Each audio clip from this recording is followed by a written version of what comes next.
ఈ కార్యక్రమాన్ని మీకు భక్తితో సమర్పిస్తున్న వారు కాంచీపురం వరమహాలక్ష్మి సేల్స్.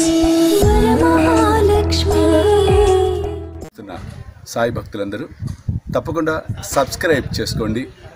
ప్రతి వీడియో అప్లోడ్ అయిన ప్రతి క్షణం మీకు వెంటనే మెసేజ్ వస్తుంది. తప్పకుండా ఈ చక్కటి సౌలభ్యాన్ని ఉపయోగించుకోండి.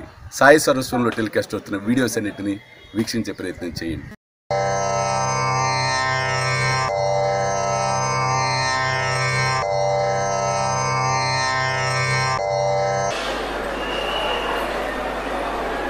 చూడండి, మనలో కూడా చాలా మంది వచ్చారండి బ్రహ్మజ్ఞానం పొందడానికి.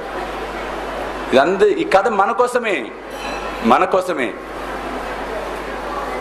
5 రూపాయలు కావాలంటాడు పెద్ద ఆయన కూర్చొని. వీడు మాట్లాడు, ఉలుకుండదు పలుకుండదు, మొహం పక్కకి తిప్పేస్తాడు. చాలామందిని చూస్తూ ఉంటాం. కార్యక్రమం పెద్దదండి, చాలా ఖర్చు అవుతుంది, ఏం పర్లే బాబా ఉన్నాడంటే అంతేలేండి బాబా చేస్తాడు. ఎంత భయం వేస్తుందో చూడండి. అంటే పొరపాటును కూడా అడుగుతాడు, అడగడానికి వేరే విషయం. ఏంటి అసలు ఎలా చేస్తున్నారు చాలా కార్యక్రమం, అది కాదు. బాగుంది. మరి బ్రహ్మజ్ఞానం రావాలంటే త్యాగం. బాబా చెప్పింది అదే. 5 రూపాయలు ఇవ్వలేని వాడివి నీకేం బ్రహ్మజ్ఞానం వస్తుందిరా? ఒక లోభి బ్రహ్మజ్ఞానానికి అనర్హుడు అన్నాడు బాబా. ఎవడైతే లోభత్వం ఎవరికైతే ఉంటుందో వాడు ఆధ్యాత్మికతకే అనర్హుడు ఖచ్చితంగా. కారణం, ఇక్కడి నుంచి ఏదో ఎత్తుకుపోదామని వస్తాడు తప్పితే వాడి దగ్గర ఇక్కడ ఉన్నది ఇవ్వటం కోసం రాడు. ఇక్కడ ఇవ్వటం అంటే నేను మాట్లాడుతోంది డబ్బు గురించి కాదు, ప్రేమను ఇవ్వటం, ప్రేమను పంచటం, మానవత్వాన్ని పంచటం, సమానత్వంతో చూడటం.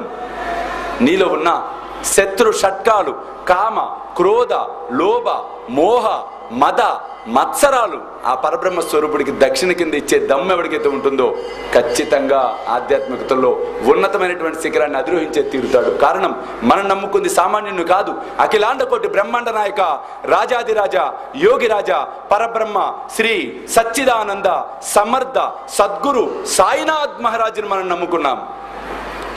అంతటి మహానుభావుని నమ్ముకున్న తర్వాత ఇంకా భయం, ఇన్సెక్యూరిటీ.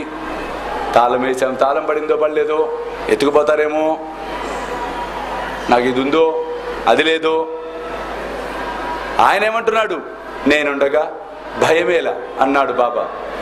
మీ భారములు నాపై పడవేయడు, నేను మోసెదను అన్నాడు బాబా. ఎంతమంది భారాలు నిజంగా బాబా మీద పెట్టారు అనేది ఎవరికి వారు ఆత్మవిమర్శన చేసుకోవలసిందే. తప్పకుండా ఎవరికి వారు ఆత్మవిమర్శన చేసుకోవాల్సింది. ఒకవేళ బాబాపై భారం మనం మోపలేకపోతున్నాము అంటే ఎందుకు మోపలేకపోతున్నాం అనేది కూడా తప్పకుండా మనం క్షుణ్ణంగా తెలుసుకునే ప్రయత్నం మనం చేయాలి. ఏదో ఒక కారణం ఉంటుంది. మనమందరం ఆయన బిడ్డలం కాబట్టి మనకి ఏదైనా ఇబ్బంది ఉంది, బాబాకు చెప్పుకోవటమే, ప్రత్యక్షంగా చెప్పుకోవటమే. బాబా ఫోటో ముందు కూర్చొని అదొక ఫోటో అనుకుంటే అజ్ఞానమే. నాకు నా చిత్రపటానికి మధ్య భేదము లేదురా అన్నాడు బాబా. అటువంటి వాస్తవమైనటువంటి విషయాన్ని ఎంతమంది గ్రహించగలిగారు? ఎంతమంది గ్రహిస్తున్నారు? ఎంతమంది గ్రహించిన తర్వాత దానిని ఆచరణలో పెడుతున్నారు అనేది మనం తెలుసుకొని తీరవలసిందే. ఈ రోజున పరమ పవిత్రమైన పావనమైన ఈ గడ్డ మీద బాబా మన్ని కూర్చోబెట్టాడు అంటే మన గురించి మన్ని తెలుసుకోమంటున్నాడు బాబా. అవకాశం ఇస్తున్నాడు బాబా, ఒక సదవకాశం. తెలుసుకోండిరా మీ గురించి మీరు. ఈ కార్యక్రమాన్ని మీకు భక్తితో సమర్పిస్తున్న వారు కాంచీపురం వరమహాలక్ష్మి సేల్స్.